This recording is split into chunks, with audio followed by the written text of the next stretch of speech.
बहुत शुक्रिया।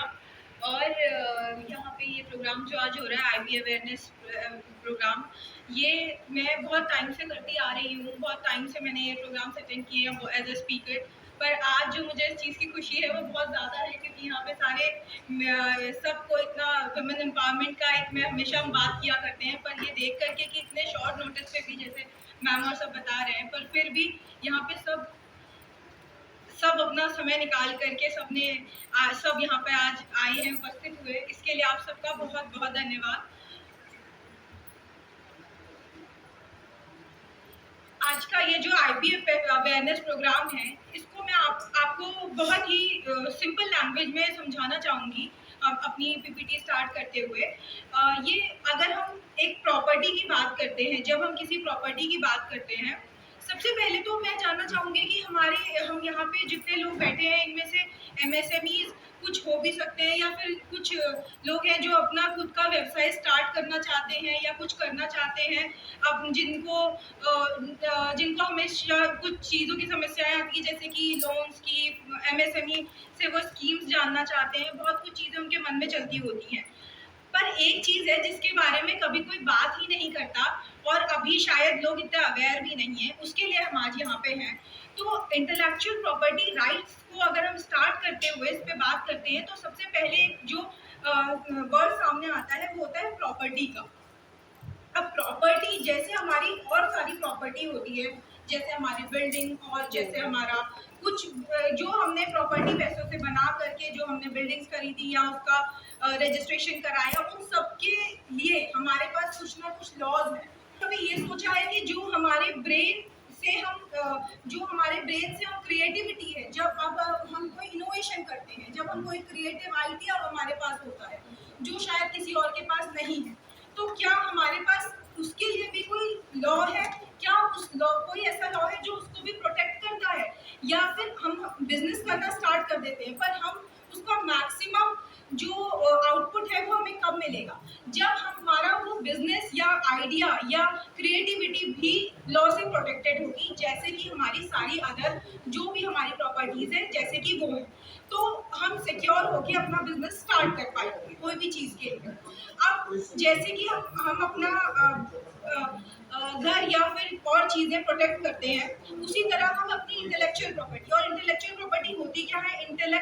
Intellect word means जो भी कुछ आपके ब्रेन से आ रहा है, जो आपके आइडियाज हैं, जो आपकी क्रिएटिविटी है, कुछ भी, वो उस चीज़ को प्रोटेक्ट करने के लिए जो हमारी राइट्स गवर्नमेंट ने हमें लेजिस्लेचर ने दी है, गवर्नमेंट ने दी है, उसको हम इंटेलेक्चुअल प्रॉपर्टी राइट्स बोलते हैं।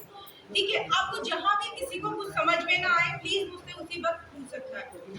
तो अब जब हम इंटेलेक्चुअल प्रॉपर्टी राइट्स की बात करते हैं, ये राइट जो होती हैं वो दी जाती हैं हर किसी को जिसके पास ये आइडियाज है, जो यूनिक है, जो उसके खुद के आइडियाज है, वो उनके साथ वो सामने आ रहा है, उनके साथ वो कुछ काम करना चाहता है। अपनी स्लाइड शुरू करते हुए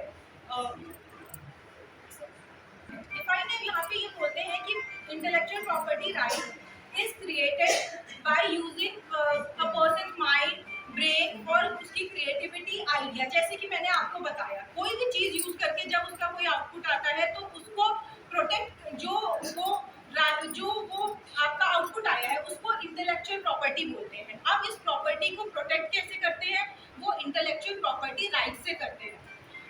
एग्जाम्पल के लिए आईपी के कुछ एग्जाम्पल्स अगर हम देखें इंटेलेक्चुअल प्रॉपर्टी की, अगर आप क्वेश्चन करें इंटेलेक्चुअल प्रॉपर्टी होती क्या है, तो कोई भी लोगो, डिजाइन, आर्टिकल जो कि अपने आप में यूनिक है, और जिसमें आप जो आपने इन्वेंट किया है, आप उसका बिजनेस कर रहे हैं, आपने रजिस्टर करा रखा है। बहुत सारे हमारे जितने भी आईपी है इंटेलेक्चुअल प्रॉपर्टी, उसको हमें रजिस्टर कराना होता है, so that we can avail the rights. हम उसको ओनर उसके तभी हैं जब वो रजिस्टर्ड है। तो इसी के लिए आज ये सेमिनार है। और इसकी सेकेंड स्लाइड पे हम जब आते हैं,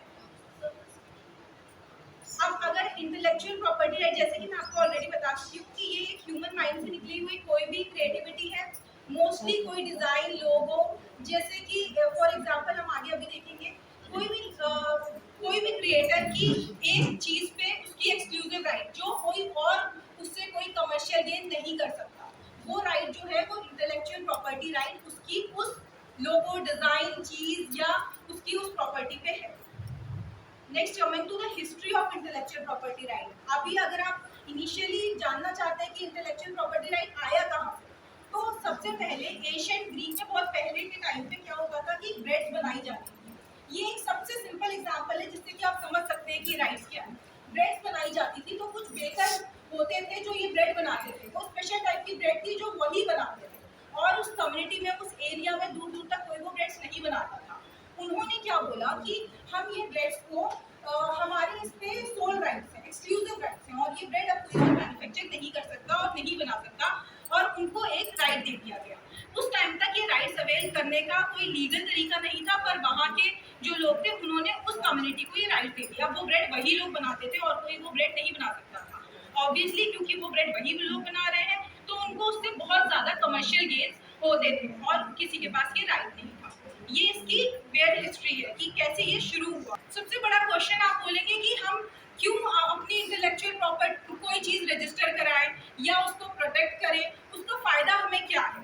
तो अगर सबसे पहला फ़ायदा देखें, अगर आपकी कोई राइट रजिस्टर्ड है, अगर आपका किसी चीज़ पे आईपी रजिस्टर्ड है, वो कोई और कमर्शियल गेन के लिए यूज़ नहीं कर सकता है, उस पर आपकी एक्सक्लूसिव ओनरशिप हो जाती है. दूसरा कि अगर आपके पास कोई चीज़, आपकी कोई आईपी राइट जैसे कॉपीराइट, ट्रेडमार्क, अगर आप चाहते हैं तभी आप उसको लाइसेंस कर सकते हैं और ऑथराइज कर सकते हैं किसी और पर्सन को कि वो उसे यूज़ करे.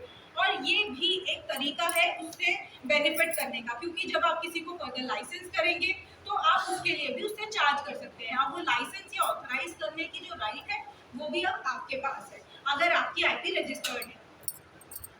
मार्क है, जोग्राफिकल इंडिकेशन है, इंडस्ट्रियल डिज़ाइन है और कॉपीराइट है.